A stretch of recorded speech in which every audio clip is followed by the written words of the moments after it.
You think you're someone trying to improve. That's the lie keeping you stuck. Because your actual identity is built from what you avoid, not what you say. You're not tired. You're not burned out. You're just comfortable. And you don't want to admit it. Because if you were truly desperate for change, your life would already look different by now. You wouldn't be planning. You wouldn't be thinking about it. You would be moving. But you're still here, watching another video, hoping it fixes what your actions refuse to change. That's the truth you've been avoiding. And it's going to get worse before it gets better. Let's call it what it is. You wake up with intention. Then you negotiate with yourself all day. Just 5 more minutes. I'll start tomorrow. I'm not in the right mood. You don't lack motivation. You are practicing avoidance like it's a skill. And every time you choose comfort over effort, you are training yourself to stay exactly where you are. Pause, look at your life, not your thoughts, not your potential, your actual life. Your habits are not confused. Your priorities are not hidden. They are exposed every single day in what you repeatedly do. And deep down, you already know this. That's why it stings. Because if this is true, then the problem isn't your situation. It's your tolerance for it. Here's the part you don't want to hear. Your brain is not designed for greatness. It's designed for efficiency, survival, comfort, predictability. That's why dopamine doesn't reward what is best for you. It rewards what is easiest. Scrolling, eating, delaying, escaping. And every time you give in, you're not just relaxing. You are reinforcing identity. You are becoming the type of person who chooses comfort over growth, without even noticing it anymore.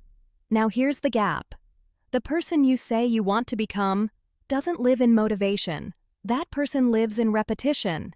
And right now, your repetition is building someone else entirely. That's the truth. You wake up and tell yourself today is different. Maybe today you'll start working out. Maybe today you'll focus. Maybe today you'll change. Then your hand reaches for your phone before your feet even hit the floor. And just like that, the day is already decided. Because the first decision you make in the morning is not small. It is a vote for who you are becoming. One scroll turns into 20 minutes. 20 minutes turns into an hour. The day slowly gets stolen while you pretend you still have control. Here is your action. Tomorrow morning, no phone for the first 30 minutes. No negotiation. No exceptions.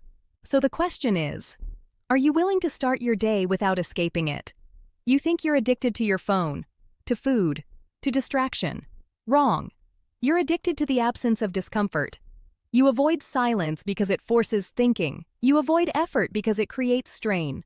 You avoid discipline because it removes freedom in the short term. But what you call freedom is actually dependency on ease. Look at your patterns. Every time something feels slightly hard, you shift away from it. Not consciously, instinctively. Here is your action. Do one thing daily that feels uncomfortable on purpose. Cold shower. Hard task first. No distractions for 1 hour. So the question is, can you survive discomfort without running? You don't fail at your goals. You abandon them quietly. You start strong for 2 days, maybe 3. Then resistance shows up. And you disappear into distraction. That's not failure. That's escape. And escape repeated long enough becomes identity. Think about it. You don't struggle because you're incapable. You struggle because you refuse to stay in the discomfort long enough for results to appear. Here is your action. When you feel like quitting, delay quitting by 10 minutes. Then another 10. Train endurance over emotion. So the question is, can you stay when your emotions tell you to leave? You keep waiting to feel ready. But readiness is a myth your comfort created to protect itself. No successful version of you is waiting for motivation. That version of you is already moving, regardless of mood. Discipline is not what you do when you feel strong. It is what you do when you feel weak and do it anyway. Here is your action. Pick one non-negotiable task and complete it daily, no matter your emotional state. No breaks for mood. So the question is, are you controlled by feelings or by standards? Listen, this is uncomfortable. I know it is, because part of you is trying to defend yourself right now. Explaining, justifying, minimizing. I'm busy. I'm stressed. It's not that simple. I get it. Life is heavy. People are tired. Systems are broken. But none of that changes what you do next. And that is exactly why most people stay stuck. Not because life is hard, but because they use that as permission to stay the same. Now let's continue. Look around you. Your environment is not neutral. It is shaping you. Your room, your phone, your routines, your friends. All of it is either building discipline or destroying it. You don't rise to your goals. You fall to your environment. And if your environment rewards distraction, you will always lose to it.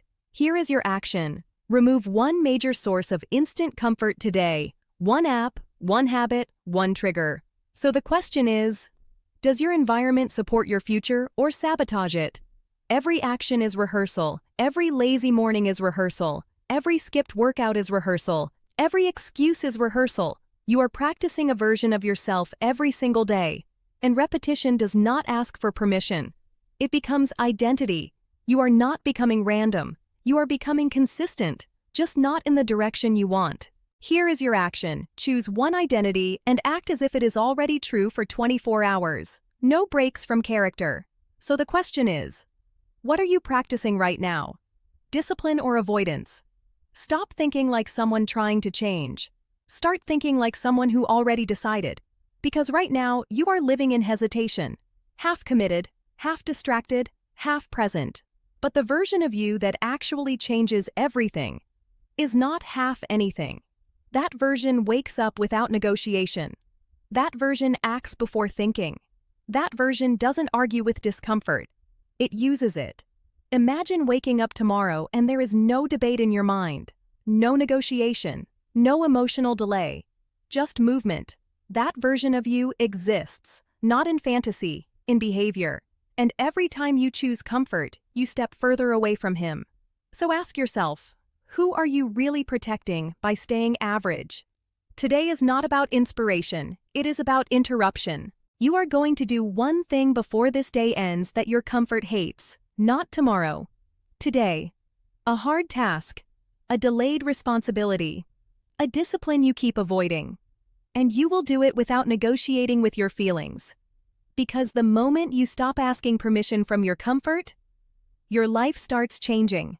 Not slowly, not someday, immediately in direction. And here is the line you need to remember when it gets hard. You are not stuck. You are just consistent in the wrong direction. Next time, we don't talk about comfort, we talk about breaking it.